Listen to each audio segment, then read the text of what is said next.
Assalamualaikum warahmatullahi wabarakatuh. Alhamdulillahirabbil alamin. Wassalatu wassalamu ala asrofil anbiya'i wal mursalin wa ala alihi wa sahbihi ajma'in. Senang sekali rasanya berjumpa dengan Bapak Ibu. Izinkan saya memperkenalkan diri. Saya adalah Rosyani Nasution SAG MPD, Unit Kerja Balai Diklat Keagamaan Medan, pangkat dan golongan pembina 4A, Jabatan Widya Iswara. Alamat kantor Jalan TB Simatupang nomor 122 Medan, alamat rumah Jalan Ekawarni Gang Ekawarni 1A, Kelurahan Kedung Johor, Kecamatan Medan Johor. Nomor handphone 0853 708 88893 dengan email rosyaninasution72@gmail.com. Pada kesempatan kita kali ini Bapak Ibu, kita akan membahas materi tentang kepemimpinan perubahan, di mana kepemimpinan perubahan ini memiliki tema yaitu agen perubahan, kemudian pemimpin perubahan, dan pemimpin pembelajaran. Kegiatan pembelajaran, kepala madrasah sebagai agen perubahan, kemudian kepemimpinan perubahan yang terintegrasi dengan mengubah madrasah lebih baik dari waktu ke waktu, kepemimpinan pembelajaran mengubah madrasah yang lebih baik dari waktu ke waktu. Target kita dalam materi kali ini adalah diharapkan setelah mempelajari, diharapkan pemimpin sekolah atau madrasah dalam rangka pendayagunaan sumber daya sekolah atau madrasah secara optimal berdasarkan Permendiknas nomor 13 tahun 2007. Kemudian mengelola perubahan dan pengembangan sekolah menuju organisasi pembelajar yang efektif. Sedangkan indikator yang harus kita capai yaitu berkaitan dengan masalah sekolah yang memerlukan intervensi kepemimpinan perubahan dianalisis dengan komprehensif, kemudian kepemimpinan perubahan dalam menyelesaikan permasalahan di sekolah dirancang dengan tepat. Tindakan kepemimpinan pembelajaran yang dilakukan oleh kepala sekolah disusun dalam rangka menuju organisasi pembelajar yang efektif secara menyeluruh. Kemudian tindakan kepemimpinan perubahan untuk mendukung peningkatan kualitas sekolah disusun berdasarkan sumber daya sekolah secara optimal. Apa itu pemimpin dan perubahan? Dari definisi, pemimpin perubahan yaitu pemimpin yang berhasil membawa perubahan pada unit organisasi yang dipimpinnya. Dalam mewujudkan perubahan, pemimpin mencari dimensi yang bermasalah, kemudian menyusun langkah untuk mengubahnya. Kepemimpinan perubahan di dalam organisasi, kepemimpinan perubahan, tindakan beralihnya suatu organisasi dari kondisi yang berlaku kini menuju kondisi masa yang akan datang, menurut yang diinginkan guna meningkatkan aktivitasnya. Sedangkan di dalam kepemimpinan perubahan dalam pendidikan, kepemimpinan perubahan dimaknai sebagai upaya untuk menciptakan kondisi-kondisi baru agar hubungan antara guru dan siswa berkembang. Kepemimpinan perubahan di dalam pendidikan terintegrasi dengan kepemimpinan pembelajaran adalah upaya untuk menciptakan kondisi baru yang lebih baik. Jika kepemimpinan perubahan dapat diwujudkan di sekolah, maka budaya lama akan tergantikan dengan budaya baru, pola pikir lama akan digantikan dengan pola pikir baru, perilaku kebiasaan yang sudah terbiasa di sekolah menjadi baru sehingga sekolah menjadi wajah baru. Peran kepala madrasah sebagai agen perubahan yang pertama yaitu perubahan kepribadian dan sosial. Di sini perubahan kepribadian dan sosial seorang kepala harus mampu mengaplikasikan di dalam kegiatan sehari-hari bagaimana seorang kepala madrasah atau kepala RA kepribadian yang kita harapkan dan bagaimana sosial komunikasinya. Kemudian terjadi perubahan-perubahan di dalam pembelajaran. Kemudian setelah adanya perubahan-perubahan di pembelajaran, adanya perubahan-perubahan dalam pembangunan sekolah. Di samping itu juga adanya perubahan dalam manajemen sumber daya, baik dia itu sumber daya yang memang perlu kita tingkatkan atau yang harus kita analisa. Perubahan kewirausahaan di sekolah. Yang tadinya perubahan kewirausahaan di sekolah itu nanti adanya beberapa komponen yang harus kita kembangkan sehingga terjadi sekolah yang memang berkualitas tinggi. Perubahan supervisi pembelajaran, kemudian perubahan teknologi dan informasi. Kemudian untuk karakteristik kepemimpinan perubahan ada nilai-nilai kreasi, kemudian ada visi, strategi, aksi, kemudian idealisme, karakter, intuisi. Nanti bisa Bapak kita diskusikan satu persatu.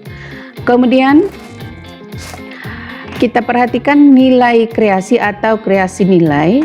Pertama, harus mempunyai nilai yang diperjuangkan dan memimpin untuk memperjuangkan. Kepala sekolah harus memimpin warga sekolah untuk menentukan dan memperjuangkan nilai. Nilai di sini adalah hasil pengetahuan, pengalaman, perenungan, sehingga nilai inilah yang dikreasikan menjadi nilai sekolah, sehingga sekolah akan diapresiasi karena mempunyai nilai lebih, nilai positif, nilai kreatif, dan nilai inovatif. Visi, strategi, aksi, yaitu kepemimpinan perubahan itu adalah visioner. Visioner di sini maksudnya adalah nilai yang diperjuangkan dituangkan dalam visi sekolah. Kepala sekolah bertugas memimpin dan menggerakkan seluruh kegiatan di sekolah untuk mencapai dan mewujudkan visi sekolah.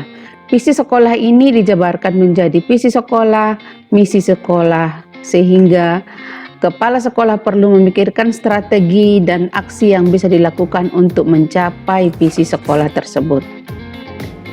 Sedangkan yang ketiga adalah idealisme, karakter, intuisi. Kepala sekolah sebagai pemimpin perubahan harus mempunyai karakter yang jujur, cerdas, pandai berkomunikasi, dan dapat dipercaya. Kepala sekolah harus bertugas memimpin warga sekolah untuk mengembangkan karakter sekolah. Kemudian, mengubah budaya sekolah, yaitu nilai-nilai bentuk perilaku, kebiasaan, dan habitat kode hidup bersama. Jadi di sini untuk mengubah budaya sekolah itu harus kita perhatikan beberapa nilai.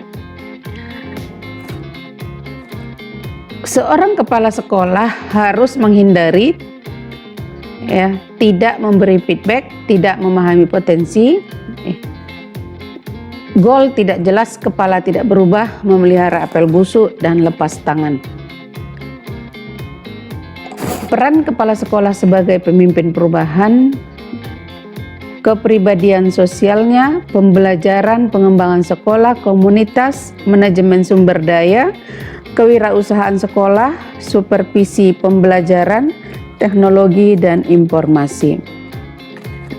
Bapak Ibu, untuk studi kasusnya sudah ada kita buat di sini Bapak Ibu. Kemudian kepala sekolah sebagai pemimpin pembelajaran. Pemimpin pembelajaran, kinerja yang kita perhatikan di sini, kepala sekolah memiliki kompetensi yaitu selain kepribadian sosial, kepemimpinan pembelajaran, pengembangan sekolah dan madrasah, manajemen sumber daya, kewirausahaan madrasah, supervisi pembelajaran. Arti kepemimpinan pembelajaran menurut Dres dan Fleikuhl mendefinisikan bahwa kepemimpinan pembelajaran sebagai upaya memimpin para guru agar mengajar lebih baik untuk memperbaiki prestasi belajar siswanya. Kemudian ada definisi yang menurut tokoh berikutnya, yaitu Brandit dan Davis. Dimensi kepala sekolah sebagai pemimpin pembelajaran yaitu menetapkan misi sekolah, mengelola program pembelajaran, dan mempromosikan iklim belajar yang positif. Kemudian kita lihat berikutnya, karakteristik kepemimpinan pembelajaran harus ada beberapa yang harus dilaksanakan, yaitu mengembangkan misi, mengelola program, mendorong iklim pembelajaran, mengembangkan fungsi produksi pendidikan, mengembangkan lingkungan kerja yang kondusif. Di sini kita lihat perbedaan antara manajer dengan pemimpin. Jadi Bapak Ibu sebagai kepala sekolah masuk di dalam pemimpin, yaitu harus fokus pada visi dan misi, menciptakan perubahan menjadi lebih baik dan lebih maju. Kemudian menentukan arah dan memikirkan strategi menuntaskan misi, kemudian memberikan kebebasan kepada staf, memotivasi dan memberi inspirasi. Kepala sekolah yang hebat dan manajer yang hebat, dan sebaiknya semua pemimpin adalah guru. Situasi yang berbeda membutuhkan gaya pemimpin yang berbeda. Tugas kepala sekolah adalah membangun komunitas di antara siswa, guru, orang tua, staf untuk berbagi tujuan. Dan kepala sekolah harus membangun konteks dan kapasitas untuk menjalankan ide-ide dan mengamati apa yang terjadi sampai mereka percaya diri untuk menyelaminya sendiri. Kepemimpinan berurusan dengan perubahan, manajemen berurusan dengan kompleksitas. Elemen perubahan yang harus kita perhatikan yaitu bagaimana mulai dari isi SKL, isi proses penilaian, PTK, pengelolaan, sarpas, dan pembiayaan. Sedangkan untuk pengembangan sekolah harus kita perhatikan kurikulumnya, kapasitas tendiknya, supervisi akademiknya. Untuk kegiatan kita pembelajaran yang ketiga, menciptakan kepemimpinan perubahan di sekolah. Tahapan proses kepemimpinan perubahan di sini Bapak Ibu sudah ada 5.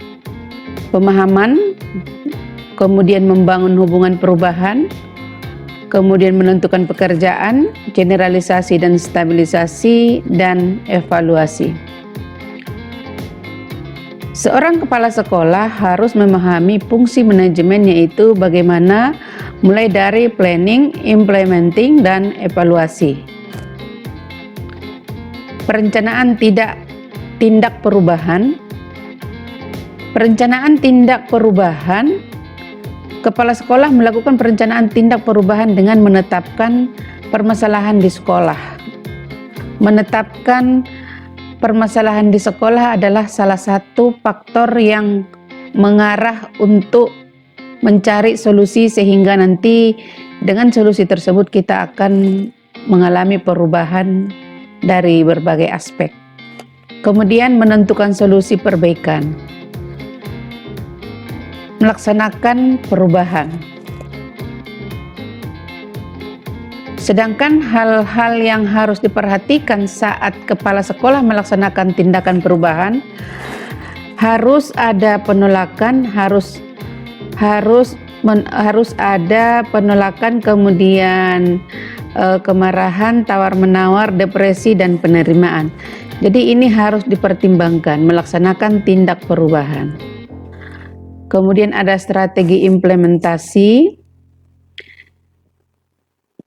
Kiat menetapkan solusi. Setelah munculnya permasalahan-permasalahan, ada beberapa kiat yang bisa kita manfaatkan untuk mencari solusi, yaitu berbagai macam permasalahan yang akan muncul. Itulah Bapak Ibu mencari solusi yang tepat supaya tidak ada kesenjangan-kesenjangan yang terjadi di keluarga sekolah.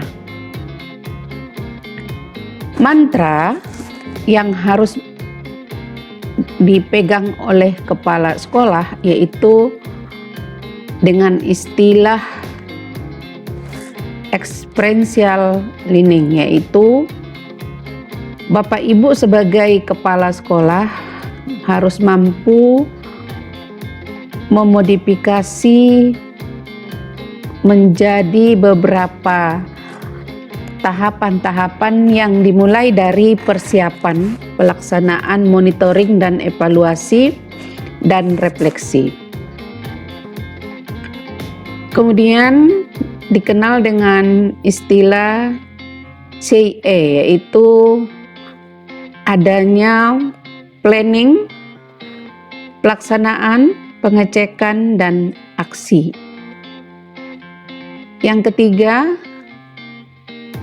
dengan istilah PDSA, planning, perencanaan, pelaksanaan, studi, aksi. Dan yang keempat adalah PKB Guru dengan perencanaan, implementasi, evaluasi, dan refleksi. Mantra implementasi dari yang keempat itu kita rangkumkan di sini dengan istilah yang pertama L, yaitu experiential learning, dengan mantranya persiapan, pelaksanaan, monitoring, evaluasi. Kemudian ada Edward the Cycle dengan mantra plan, do, check, action. Sedangkan untuk PKB Guru yaitu perencanaan, implementasi, evaluasi, dan refleksi. Dan yang terakhir adanya mantra plan, do, study, act, yaitu perencanaan, pelaksanaan, belajar, dan aksi. Bapak Ibu, itulah materi kita tentang kepemimpinan perubahan. Terima kasih, selamat belajar, selamat mengerjakan tugas. Untuk penguatan materi yang ada di video pembelajaran kita ini, Bapak Ibu, kita akan buka nanti di sesi tatap muka di Zoom. Insya Allah nanti akan kita bahas sehingga Bapak Ibu tidak ada tersangkut dengan pertanyaan-pertanyaan yang membuat atau menjadikan Bapak Ibu tidak puas. Demikian saja. Assalamualaikum warahmatullahi wabarakatuh.